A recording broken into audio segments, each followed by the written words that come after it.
ମୁଁ ଅନେକ ଥର ସ୍ୱପ୍ନରେ ଦେଖେ ଯେ ଗୋଟେ ଭୋଲକାନରୁ ମାନେ ଆଗ୍ନେୟଗିରିରୁ ସୁନା ବାହାରୁଛି ଆଉ ତରଳ ସୁନାର ଲାଭା ସବୁଆଡ଼େ ବୋହି ଯାଉଛି। କିନ୍ତୁ ଇଏ ଆଉ ସ୍ୱପ୍ନ ହେ ନାହିଁ। ପୃଥିବୀରେ ଏମିତି ଗୋଟିଏ ଭୋଲକାନ ଅଛି ଯୋଉଠୁ ସତରେ ସୁନା ବାହାରୁଛି। ମୁଁ କହୁଛି ମାଉଣ୍ଟ ଏରେବସ୍ କଥା। ମାଉଣ୍ଟ ଏରେବସ୍ ଭୋଲକାନଟି ଆଣ୍ଟାର୍କଟିକାର ଠିକ୍ ଏହି ସ୍ଥାନରେ ଅଛି। ଆଉ ଏ ଭୋଲକାନ ହେଉଛି ପୃଥିବୀର ସବୁଠାରୁ ଦକ୍ଷିଣତମ ବା ସଦର୍ନ ମୋଷ୍ଟ ଆକ୍ଟିଭ ଭୋଲକାନ। ଆଚ୍ଛା, ଏଠି ଏମିତି ସୁନା ତରଳ ଲାଭା ପରି ବହୁ ନାହିଁ, କିନ୍ତୁ ଭୋଲକାନର ଭେଣ୍ଟରୁ ଯେଉଁ ଆଶ୍ ଆଉ ପ୍ୟୁମିସେସ୍ ନିର୍ଗତ ହେଉଛି ସେଥିରେ ଖଣ୍ଡ ଖଣ୍ଡ କ୍ରିଷ୍ଟାଲାଇଜ୍ଡ ସୁନା ଅଛି, ଯାହାକି ହେଉଛି ସମ୍ପୂର୍ଣ୍ଣ ମେଟାଲିକ୍।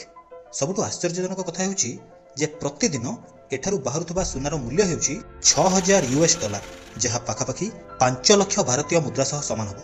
पैसा ही पैसा होगा।